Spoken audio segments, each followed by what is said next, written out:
How long did it take you to begin meeting women regularly without dating apps? Well, back when I got started, there were no dating apps. You could put like some dudes would put classified ads. There were literally classified ads you could put, and then you would like meet at you talk on the phone for a while, then you meet at a restaurant or a neutral location back in the day. But that was always kind of looked down upon or frowned upon. But back in my day, it's like and just growing up in high school, it's like I grew up in mostly the same area, and so I got to know a lot of people. Like I grew up with a lot of girls, and then when I went to high school, Gibbons. It's like I had a lot of friends that I grown up with that were there. I met a lot of new people, met a lot of girls that I went to school with, a lot of pretty girls, and same thing in college. So it's like, and then all through college, it's like we were always out every weekend, Friday, Saturday. We were partying like rock stars, having a good time. And even when everybody graduated college and they all moved back down to South Florida, it's like every weekend was like a college reunion. I would go out and I would literally see 50 to 100 people that I knew. And usually at least half of them were girls. And every time it was just always a new group of girls. And it was just great for your social life and meeting people. So I was in customer service when I was in my 20s. I was tending bar, so it was, and even when I was in middle school, I was working for my parents, and so I was given change. I was taking orders. So at a young age, I had to learn people skills because I was forced to, and that's why it's always good to work in the food service industry, 10 bar, wait tables, because you have to deal with everybody. Pretty girls, irate assholes, nice people, old people, people that can't hear, people that are stupid, people that sit there and change their mind 15 different times, or they want to ask you about every single item on the menu or whatever, and they annoy you. It's like you get to deal with the gamut. You get to deal with, if you're a guy, beautiful women hitting on you. You get to deal with gay dudes hitting on you and saying all kinds of things. So it's like, I can understand, especially like when I was tending bar, because there were a lot of gay people that came in the bar where I worked, and a lot of them hit on me as like, 21, 22 years old. And it's like, it did bother me. I would bust their balls about it, but you kind of have some empathy and compassion for hot women, what they have to deal with when dudes are hitting on them and they're bad pickup artists. It's like, so, but everybody should experience that. And plus, you get obviously cute girls hitting on you as well. And so that's a good thing. When you're having fun and you're fit and you're in shape, which, I mean, 74% of all Americans are obese or overweight. If you're fit and in shape and you look good and you have nice, tight fitting clothes, you're already ahead of almost 75% of your potential competition physically. So that's a cheat code in and of itself. And if you can develop yourself to the point where you develop your social skills and you can develop your small talk, and wherever you go, you can talk to people and chat them up. That's a cheat code. Most women these days have the experience that guys are hitting up through Facebook or Instagram or whatever, and very rarely, especially the prettier they are, they say they get asked out or even hit on in person. I see guys creepily staring at them, but a good dude that's got charisma that approaches them, it's a rare thing. Most of the time, it's like dudes that got bad game or bad attitudes. Or I'm sure you girls have all rejected guys, and they didn't take it too well when you said no to them. They've been consuming the red pill, and it's not prescribed by their doctor, unfortunately.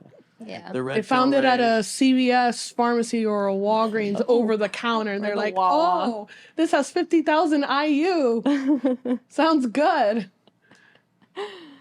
But what I felt is most effective, and I've even had guy friends who get discouraged and often feel like they have bad luck when it comes to meeting women.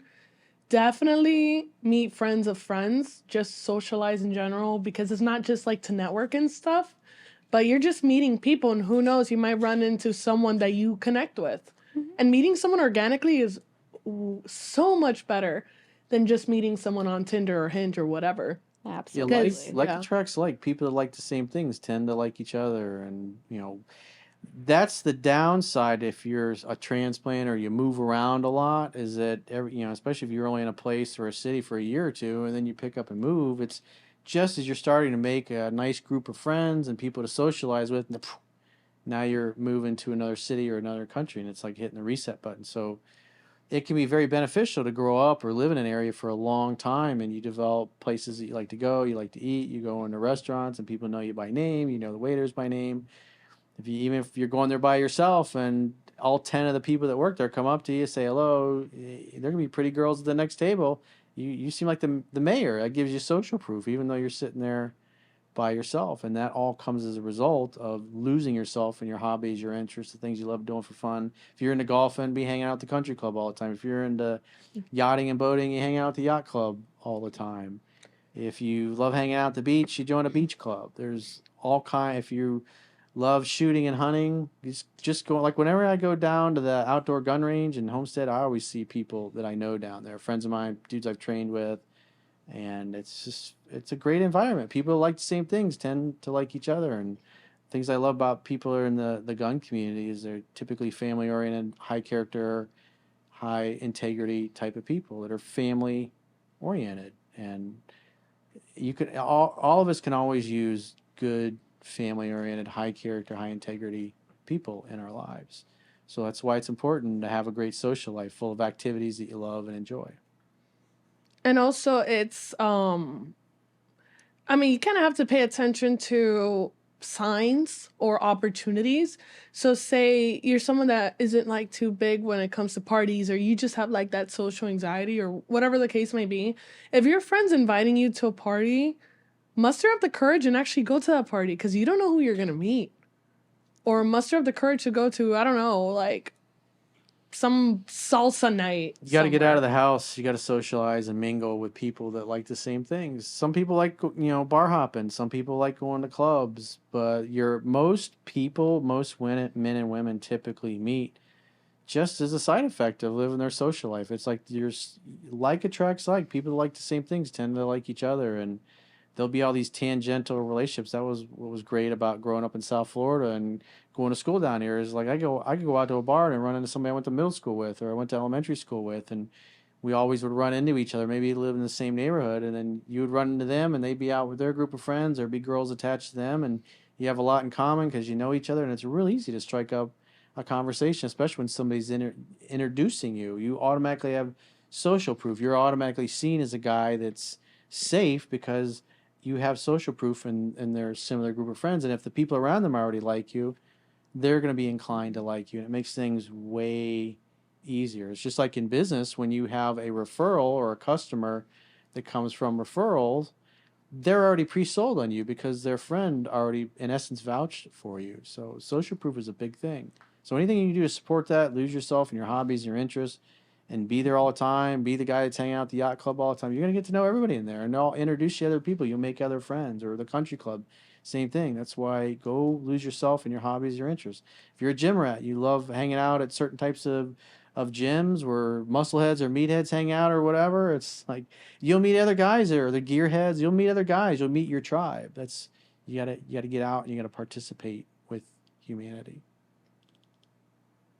There's literally so many ways that can go. It's like so many directions. It's one of those things where it's like people do limit themselves. Say if there's a bunch of anime geeks out there, go to conventions, talk to pretty girls dressed with like What is it? really The nice cosplay they outfits, call it? cosplaying, or D&D tournaments, or if you're into sporting events Science or a sports fiction. themed night at a bar, go for that. If you have a friend who knows a friend who's throwing a really big party and they're known for big parties, go to those.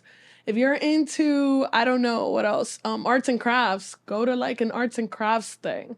I used There's to so join a many things. class. There's literally so many ways it could go. It's just, Yeah. you can't limit yourself. You just have to choose a path out of like thousands of paths. Just choose one and go from there. When I lived in Orlando, I had a good friend. He always had games to the Orlando Magic. Plus, we would go to the Predators games, which is the arena football team that was there at the time. And there was this bar in the hotel. It was right next to the arena before they built the new Amway Center there. And I used to go there off and on throughout the year with my friend, and there just because you'd run into other people that were like season ticket holders, and they like going to the, you walk in there and within a matter of a year or so of hanging out there, it's like every time you walk in there, there's like 15, 20 people that you know. So every time you go in there, you see people you know, and then they're always with different people each time. They might be bringing different people their girlfriends might be bringing other girlfriends from work or whatever for their extra tickets that they have, and it's like Chunky sitting in the same section at the games. Over the years, if you continually keep the same seats, you meet other people that love the team and are into season tickets. So it's just being a regular someplace that's fun for you. You'll meet other people.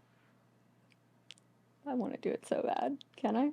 No, that was weird. Go Cats! Okay. Okay, Florida Panthers. You were like, what? Yeah.